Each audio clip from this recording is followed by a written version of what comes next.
할렐루야. 우리가 열심히 다니고 섬기는 교회, 도대체 교회가 어떤 곳입니까? 성경을 통해서 교회 역사를 보면은 첫째는 제일 처음 가인과 아벨 족장들이 제사를 드린 제단 시대가 있었습니다. 그때 하나님의 말씀에 순종해서 제사를 드리면 하나님이 복을 주셨습니다. 그러나 말씀에 순종치 않고 자기 마음대로 드리면은 벌을 주셨습니다. 두 번째는 노아 방주입니다. 모든 사람들이 죄를 짓고 부패하고 타락했을 때에 하나님은 물로 심판을 합니다. 그리고 택한 자를 구원하기 위해서 방주를 예비합니다. 방주에 믿음으로 올라탄 노아의 8 식구들은 다 구원함을 받았습니다. 세 번째는 광야 교회입니다. 소위 성막 시대라고 할 수 있습니다. 이스라엘 백성들이 애굽에서 출애굽해서 가나안을 가는데 광야에서 40년 동안 살게 됩니다. 거기서 그들은 애굽 이방 문화 속에서 때묻고 더러워진 그들의 영육을 이 성막을 통해서 성결하고 깨끗하게 합니다. 그리고 구름기둥, 불기둥의 인도함을 받으며 장차 누리게 될 영원한 축복의 삶을 광야교회, 성막교회에서 준비합니다. 네 번째는 예루살렘 성전시대가 있습니다. 여기에는 제단도 있고 제사하는 의식이 있었습니다. 많은 사람들이 찾아와서 회개하고 하나님 앞에 제사함으로 죄 용서함을 받았습니다. 예배를 비롯해서 교육, 상담, 회의, 여러 가지 봉사의 영역을 넓혀가면서 이스라엘 백성들의 구심점 역할을 하게 되는 것입니다. 다섯 번째가 오늘의 교회 시대입니다. 예수님께서 우리를 구원하시기 위해서 이 땅에 오시고 십자가에 죽으시면서 옆구리에서 피를 흘려서 세운 주님의 몸된 교회입니다. 그 교회를 통해서 우리는 오늘 또 은혜를 받고 위로를 받으면서 해 돋는 데서부터 해 지는 데까지 하나님의 나라 되어 여호와를 찬양하라. 그것이 교회의 사명입니다. 할렐루야. 성경은 창세기로부터 요한계시록까지 모두 구약 39권, 신약 27권으로 구성되어 있습니다. 그런데 그 모든 성경이 다 중요합니다. 그 중에서도 우리에게 가장 기본이 되고 가장 중요하고 가장 오래된 것이 모세오경입니다. 창세기, 출애굽기, 레위기, 민수기, 신명기, 이 모세오경은 그 어떤 성경보다가도 중요합니다. 왜냐하면 성경 전체를 이해하고 해석하기 위해서는 반드시 알아야 할 기본적인 도구마, 독트린, 교리의 말씀이 이 모세오경 안에 있기 때문입니다. 그 모세오경 중에서도 출애굽기는 특별히 더욱 중요한 가치와 의미를 가지고 있습니다. 그러므로 출애굽기에 나타난 특별한 사건과 개념을 우리가 바르게 이해하는 것은 신앙생활에 매우 중요한 것입니다. 일찍이 이스라엘 백성들이 애굽에서 나올 때 장정만 60만 명이고 여자와 아이들을 합쳐서 일반적으로 200만 명이 넘었다라고 합니다. 그 많은 사람들이 출애굽에서 홍해를 건넜습니다. 참으로 대단한 사건입니다. 그래서 출애굽기 사건은 성경에 나타난 하나님의 기적 중에서 단연 최고인 것입니다. 그런데 성경은 그 위대한 출애굽 사건이 아무리 대단하다고 할지라도 출애굽 사건 자체가 핵심적 메시지는 아니라는 것입니다. 그런데 우리는 지금까지 출애굽 사건을 가지고 유년주일 학교 때부터 지금까지 수많은 설교를 들었습니다. 물론 출애굽 사건이 대단합니다. 그러나 출애굽 사건이 하나님의 구원의 전부를 나타내지는 않는다는 것입니다. 하나님의 구원을 향한 일부분이고 시작일 뿐인 것입니다. 다시 말해 하나님께서 이스라엘 백성들을 출애굽시키고 이 광야 생활을 하게 한 이유는 단 한 가지, 가나안 땅에 들어가게 하기 위해서입니다. 그러므로 가나안 땅에 들어가지 않으면 출애굽 사건은 완전한 구원이 될 수가 없습니다. 쉬운 말로 우리가 예수 믿고 구원 받았는데 천국에 못 가면은 완전한 구원이 안 된다 그 말입니다. 일찍이 하나님께서는 이스라엘 백성들이 애굽에서 노예로 고생하시며 부르짖는 소리를 다 듣고 계셨습니다. 그리고 때가 되면 저들을 구원하리라 기다리고 계셨습니다. 왜냐하면 하나님을 사랑하는 자녀들이 앞으로 가나안 땅에 들어가서 하나님의 백성으로 안식을 누리고 평안과 부여를 누리면서 살아가야 하기 때문입니다. 믿으시면 아멘. 창세기에서 아담과 하와의 범죄로 430년 동안 침묵하시면서 아무 말씀도 하지 않으셨던 하나님께서는 이제 이스라엘 백성들에게 가나안 땅에서 평안과 부요와 안식을 베풀고 싶으셨습니다. 하나님은 그의 백성들이 애굽에서 430년 동안에 종살이 노예생활을 하면서 어떤 삶을 살았는지 성경은 보고 알고 계셨다 했습니다. 그들은 억압과 착취, 눈물과 고통, 수치, 모욕 등으로 참으로 힘든 삶을 살았습니다. 안식과 평안이 없는 삶을 살면서 내일에 대한 희망도 없고 내일에 대한 꿈도 없었습니다. 출애굽 이후에도 광야에서 또다시 40년이라는 세월을 살아야 했습니다. 광야가 어떤 곳입니까? 광야라고 하면 마실 물도 없고 먹을 것도 없는 것을 우리는 광야라. 덥고 춥고 배고픈 곳입니다. 그리고 이방 족속들이 시시때때로 쳐들어오는 그런 자기를 괴롭히는 그런 곳이 광야입니다. 그렇습니다. 하나님은 오늘 또 우리의 삶을 보고 알고 계십니다. 믿습니까? 때로는 애국 같은 삶, 때로는 광야 같은 이 세상을 살아가고 있는 이 이민자의 삶을 하나님은 다 알고 계십니다. 일찍이 이스라엘 백성들에게는 애국과 광야는 하나님의 백성의 자존심과 정체성을 다 빼앗아간 그런 곳입니다. 우리도 애국과 같은 이 세상, 광야 같은 이 세상을 살면서 때로는 고통을 당하고 고난을 당하고 내 마음을 괴롭히는 상처, 모욕, 연약함 때문에 자존심이 상하고 무너질 때가 있고 늘 넘어지는 여러 가지 죄 앞에 나의 정체성이, 아이덴티티가 다 깨어지고 무너질 때가 있습니다. 힘들고 어려운 이민생활의 이중문화 속에서 나의 모든 꿈이 사라지고 내가 과연 이 세상을 주어진 인생 어떻게 살아야 할까 낙심하고 좌절할 때도 있습니다. 그래서 하나님께서는 이스라엘 백성들에게 안식과 평안을 주기 위해서 가장 먼저 하신 일이 이스라엘 백성들을 출애굽시키는 일이었습니다. 여러 가지 아픔, 상처, 분노, 저주 아래 있는 하나님의 백성들을 불쌍히 보시고 구해내신 것입니다. 그렇습니다. 우리를 붙잡고 있는 여러 가지 이 세상의 어둠의 세력, 세상적인 애굽에서 우리는 나와야 되는 것입니다. 그것이 출애굽입니다. 그리고 우리는 이스라엘 백성들처럼 출애굽에서 하나님께서 약속하신 그 가나안 땅을 향해서 오늘 또 묵묵히 걸어가고 살아가고 있는 것입니다. 그런데 중요한 것은 우리 스스로의 힘으로는 애굽에서 나올 수 없다는 것입니다. 애굽에서 나올 수 있는 유일한 방법은 이 하나님의 도우심과 하나님의 전적인 은혜인 것입니다. 하나님의 강한 손과 표신발로 우리를 애굽에서 건져내 주시는 방법 외에는 누구도 스스로 나는 이 세상에서 구원받아 애굽에서 나올 수 있는 사람이 없습니다. 그러므로 우리는 이렇게 기도해야 됩니다. 하나님, 우리를 붙잡아 주십시오. 강한 손과 표신팔로 우리를 세상으로부터 건져내 주옵소서. 오늘 또 하나님이 행하시는 그 구원, 그 은혜를 나로 하여금 체험하게 해 주옵소서. 할렐루야. 하나님께 전심전력으로 우리가 구해야 하는 것입니다. 우리가 전심으로 하나님의 도우심과 은혜를 구하면 하나님은 우리를 출애굽시킬 뿐만 아니라 가나안을 향해 가는 우리들에게 더 많은 것을, 더 좋은 것을 주시는 줄로 믿습니다. 할렐루야. 그러므로 우리는 우리 앞에 홍해가 놓여 있다고 할지라도 두려워할 필요가 없습니다. 바로의 군대처럼 악한 원수마귀가 우리들을 대적한다고 할지라도 우리는 낙심할 필요가 없습니다. 왜냐하면 우리와 함께 하시는 하나님께서 우리를 출애굽시키실 것이고 홍해를 가르실 것이고 그 하나님이 우리를 위해서 친히 싸우시기 때문입니다. 아멘. 처녀의 몸에서 아이를 낳게 하시는 그 하나님의 구원을 믿고 살아가시기를 바랍니다.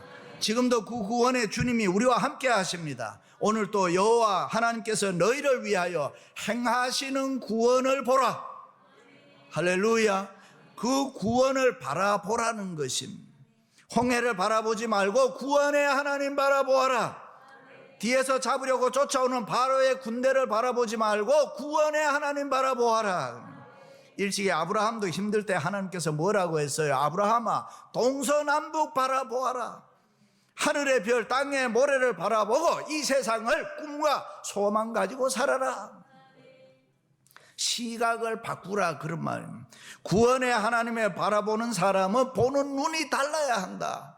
하나님 바라보는 사람, 이 세상 바라보는 눈이 달라야 한다. 어떤 화장품을 왜 파느니 집집마다 찾아다니면서 판매를 하는데 왜 파는에서 돈을 많이 벌었다고 합니다. 그 비결이 뭐냐? 초인종을 누르면 사람이 나오는데 50대 60대 아줌마가 나오고 심지어 할머니가 나와도 이 외판은 항상 아가씨 안녕하세요. 아가씨라는 말은 기분 좋게 했다, 그 말입니다. 자, 그럼 출애굽기의 핵심적인 메시지는 무엇입니까? 창세기는 하나님께서 말씀을 천지 만물을 창조하심으로 시작합니다. 우주 만물을 창조하시고 에덴 동산을 창조하시고 그 동산에 하나님의 형상을 입은 아담과 하와로 하여금 만들어서 살게 했습니다. 그리고 하나님의 영광으로 가득 채워주십니다. 하나님께서 친히 에덴 동산을 거느시면서 그 에덴 동산에 하나님의 임재로 가득 채웠다 했습니다. 에덴 동산은 그러니까 하나님의 임재와 영광이 충만한 곳이었습니다.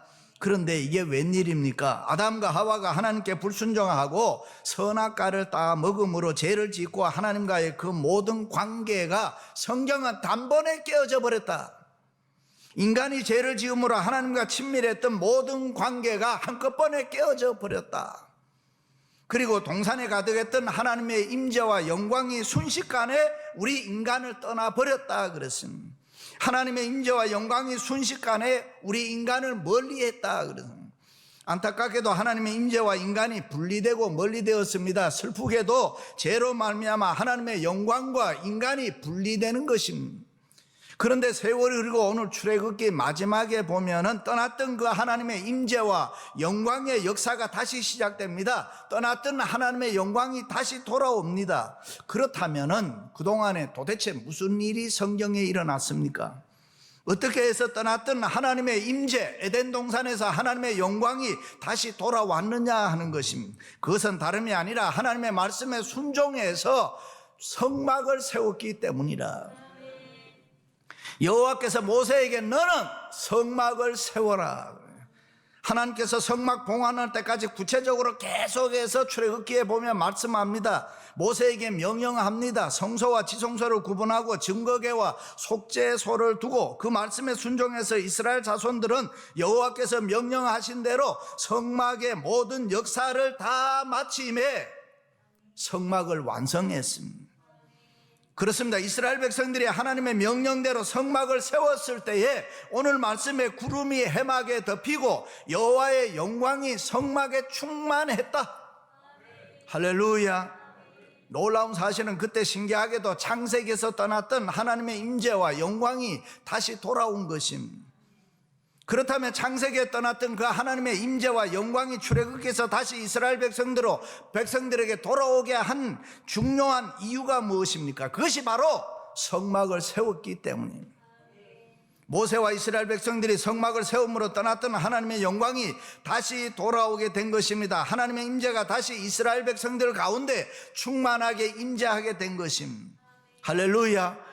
하나님의 임재와 하나님의 영광이 이스라엘 백성들이 성막을 세움으로 430년 전에 떠나갔던 하나님의 영광이 다시 돌아온 것입니다. 그리고 보여주는 것이 본문의 말씀. 모세가 해막에 들어갈 수 없었으니 이는 구름이 해막 위에 덮이고 여호와의 영광이 성막에 충만함이었으며 구름이 성막 위에서 떠오를 때는 이스라엘 자손이 그 모든 행진하는 길에 앞으로 나아갔고 구름이 떠오르지 않을 때는 떠오르지 아니함을 날까지 나아가지 아니했으며 낮에는 여호와의 구름이 성막 위에 있고 밤에는 불이 그 구름 가운데 있음을 이스라엘의 온 족속이 그 모든 행진하는 길에서 그들의 눈으로 보았더라. 할렐루야. 다시 말해 모세가 능히 들어갈 수 없을 정도로 하나님의 임재와 영광이 성막을 세웠을 때 다시 찾아왔다. 모세가 누군지 아시죠? 하나님의 얼굴을 대면해서 보았던 사람이 40일 동안 하나님과 대화를 나누었던 사람, 그 모세조차도 능히 들어갈 수 없을 정도로 강력한 하나님의 임재와 영광이 찾아왔다는 것입니다. 그 하나님의 임재와 영광이 성막에 충만히 임하였고 그 하나님의 영광이 모세를 압도하기 시작했다. 아담과 하와가 죄를 지음으로 떠났던 그 강력한 하나님의 임재와 영광이 모세의 명령을 따라 이스라엘 백성들이 성막을 세웠을 때에 다시 돌아온 것입니다. 그렇습니다. 교회는 하나님의 임재와 영광이 충만해야 합니다. 그런 교회는 구름기둥, 불기둥의 역사가 일어나는 것입니다. 친히 하나님이 앞장서서 인도해 주시는 것입니다. 그런 교회가 우리에게 평안을 줄 수 있습니다. 그런 교회가 우리에게 안식을 주는 것입니다. 내 영적 보호와 만족과 행복을 우리에게 주는 것입니다. 그러므로 하나님의 임재와 하나님의 영광이 충만한 교회를 만든다는 것은 우리의 생애에 있어서 가장 중요한 사명인 것입니다. 그리고 우리 자녀들에게도 우리가 섬기고 이룩한 이 임재와 영광이 충만한 우리 교회가 후손들에게 계승돼서 우리의 후손들이 웅비의 꿈을 키워나갈 수 있어야 하는 것입니다. 할렐루야. 출애굽기가 시작되면서 이스라엘 백성들의 모습은 한없이 불쌍하고 가난한 모습이었습니다. 그런 백성들이었습니다. 출애굽기를 끝내면서 이스라엘의 백성들의 모습은 완전히 달라지는 것입니다. 하나님의 영광이 없을 때는, 하나님의 임재가 없을 때는 불쌍한 인생이었지만은 하나님의 영광과 임재가 다시 찾아왔을 때는 가장 아름다운 성도의 모습이었다. 어떻게 그럴 수 있었을까? 그건 그들의 삶에 성막을 세웠기 때문입니다. 할렐루야. 그렇습니다. 우리들도 하나님의 성막을 세워야 합니다. 하나님의 지성소를 세워야 하는 것입니다. 그래야 다시 하나님의 임재와 영광이 내 삶에 충만하게 임재하는 것입니다. 하나님의 은혜가 물 붓듯이 우리에게 쏟아지는 것입니다. 그러므로 그 하나님의 임재와 영광이 출애굽기에서 핵심적인 메시지인 것입니다. 그것을 위해 하나님께서 이스라엘 백성들을 출애굽시킨 것입니다. 그렇습니다. 하나님은 신실하신 분입니다. 우리가 믿는 하나님은 살아계신 하나님이십니다. 하나님은 절대로 실수하지 않으십니다. 때로는 우리의 삶이 힘들고 어려운 상황이라도 우리가 성막을 세우면은 하나님의 영광으로 충만하게 채울 수가 있습니다. 우리의 죄와 허물로 말미암아 떠났던 하나님의 임재와 영광이 우리가 성막을 세우면은 다시 돌아올 수가 있는 것입니다. 그 하나님의 임재와 영광이 우리의 삶에 다시 돌아올 수 있도록 우리는 성막을 세워야 하는 것입니다. 성막을 세우기 위하여 시간을 따로 구별하시기를 바랍니다. 성막을 세우기 위해서 장소를 따로 구별하시기를 바랍니다. 주일날 예배를 드릴 때 오늘은 주의 날이다. 시간과 장소를 선별하시기를 바랍니다. 온라인 예배, 인터넷 예배 더 이상 속지 마세요. 예배는 우리의 몸이 구별된 주의 전에 나와서 예배해야 되는 것입니다. 하나님은 만홀히 여김을 받지 않으신다 그랬습니다. 구별된 시간으로 구별된 장소에서 하나님께 우리가 온 마음과 정성을 다하여 예배를 드리는 것입니다. 할렐루야. 감사한 것은 오늘 말씀에 거하신 하나님의 임재와 영광이 에덴 동산에서 죄로 말미암아 떠났을 때의 모습과 비교할 수 없이 더욱 컸다 그랬습니다. 누가 이 영광을 준비했습니까? 하나님인 것입니다. 그러므로 우리 모두는 정신 차리고 우리의 삶에 성막을 바로 세워야 합니다. 우리의 삶에 성막을 세워서 그 영광이 다시 우리의 삶에, 우리의 가정에, 우리의 직장에, 우리의 교회에 찾아오도록 해야 되는 것입니다. 이전보다 더욱 충만하게 찾아오도록 해야 되는 것입니다. 그렇습니다. 우리가 성막을 세우려면 결심하고 각오해야 됩니다. 아미스 사람들처럼 현대 기술이나 현대 문명을 혜택을 거부하며 살지는 않는다고 하더라도 우리는 하루에 1시간이라도 핸드폰 끄고 살아요. 가능한 사람은 더 많이 꺼도 되는 거예요. 텔레비전 아니면 드라마 좀 덜 봐요. 내 주변에 이 세상의 소리 너무 듣지 말아요. 하나님과 나와의 관계를 위해서 순간순간 우리는 묵상해야 되고 하나님의 얼굴을 구해야 되는 것입니다. 세상적이고 인간적인 욕심은 좀 이제 내려놓고 살도록 해요. 성막을 세우기 위해서는 우리가 하고 싶은 것 철저하게 절제해야 됩니다. 희생해야 됩니다. 갖고 싶은 거 포기해야 되는 것입니다. 하고 싶은 거 하지 말아야 그것이 헌신인 것입니다. 그래야 성막을 우리가 세울 수가 있습니다. 우리를 떠났던 하나님의 임재와 영광이 내 삶에 다시 돌아오도록 정성을 다하여 성막을 세우시기 바랍니다. 그렇습니다. 우리의 삶에 가장 중요하고 잊지 말아야 하는 것은 내 인생에 성막을 바로 세우는 것입니다. 그래서 출애굽기에서 가장 중요한 단어가 성막입니다. 반복해서 계속 나오는 단어가 출애굽기를 읽으면 성막이란 단어가 나옵니다. 그런데 성막을 세워라, 세우다의 구약 히브리어의 단어가 신약에 와서 헬라어로 번역이 된 게 있습니다. 그것이 요한복음에 나타납니다. 말씀이 육신이 되어 우리 가운데 거하심에 우리가 그의 영광을 보니 아버지의 독생자의 영광이라. 은혜와 진리가 충만하더라. 여기 거하심에, 우리 가운데 거하심에라는 단어가 히브리어로 성막을 세우다라는 뜻입니다. 무슨 뜻입니까 이것이? 성막의 중심은 예수 그리스도라 그 말입니다. 예수 그리스도가 우리 가운데 거하신다는 말이 예수 그리스도가 이 땅에 오심으로 성막, 성전이 세워졌다. 다시 말해 성막을 세우는 것, 그것은 예수님을 떠나서는 생각할 수 없는 것입니다. 오직 예수님을 중심으로 성막을 세울 수 있는 것입니다. 우리 삶의 모든 중심이 예수 그리스도가 되게 해야 된다. 그럴 때 내 삶에 성전을 세울 수 있는 것입니다. 성막을 바로 세울 수 있는 것입니다. 할렐루야. 교회의 중심은 예수 그리스도인 것입니다. 교회의 메시지는 교회에서 전파되는 것은 항상 예수 그리스도여야 합니다. 예수 그리스도가 증거될 때에 우리 가운데 생명의 역사가 일어나는 것입니다. 예수 그리스도가 전파되고 예수 그리스도가 역사할 때에 하나님의 자녀는 은혜와 축복을 받게 되는 것입니다. 그렇습니다. 교회의 근본은 살아계신 예수 그리스도입니다. 그래서 모든 지상의 교회는 이 예수 그리스도를 위해서, 예수 그리스도의 영광을 위해서 존재하는 것입니다. 왜 돈 법니까? 왜 사업합니까?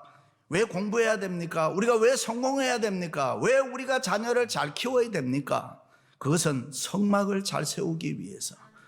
교회는 하나님의 임재와 영광이 충만함으로 예수 그리스도를 만나는 이 영적 체험이 있는 곳이어야 합니다. 하나님의 임재와 영광이 충만함으로 성령의 뜨거운 분위기를 느낄 수 있어야 됩니다. 예수 그리스도가 현존하고 말씀이 살아 역사하고 성령께서 역사하실 때에 교회다운 교회가 되는 것입니다. 예수 그리스도의 충만함으로 성도는 은혜와 복을 받게 되는 줄로 믿습니다. 할렐루야. 죄인이 의인되고 약한 사람 강하게 되고 가난한 사람 부자 되고 병든 사람 치료받고 어려운 문제가 저절로 해결되고 신묘막측한 그런 기적이 일어나는 것입니다. 그러므로 우리는 성막을 세우기 위해서 예수님 앞으로 달려나와야 합니다. 우리 모두 주일을 비롯해서 성막을 세우기 위해서 교회를 쫓아나와야 되는 것입니다. 성막은 하나님의 임재와 영광이 임하는 것만이 아니라 여호와의 말씀이 생수처럼 흐르는 곳이 성막인 것입니다. 성도의 친교와 교제와 위로와 사랑이 있는 곳입니다. 은혜와 축복이 있는 곳입니다. 그러므로 우리는 하나님의 구원을 바라보며 성막을 세워야 하는 것입니다.